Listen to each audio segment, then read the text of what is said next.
জনপ্রিয় content creator ও অভিনেত্রী কারিনা কায়সার মারা যাওয়ার পর সামাজিক যোগাযোগ মাধ্যমে প্রকাশ করা হয়েছে তার একটি বিশেষ ছবি।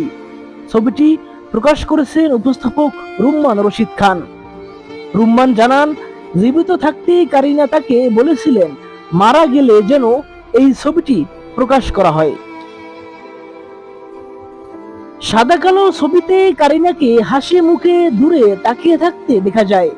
ছবিটি প্রকাশ করে রুম্মান লিখেন, ছবি তোলার পর সেটি কারিনাকে পাঠানো হলে তিনি মজা করে বলেছিলেন, আমাকে তো নায়িকা নায়িকা লাগছে, আমি মারা গেলে এই ছবিটা দিয়েন।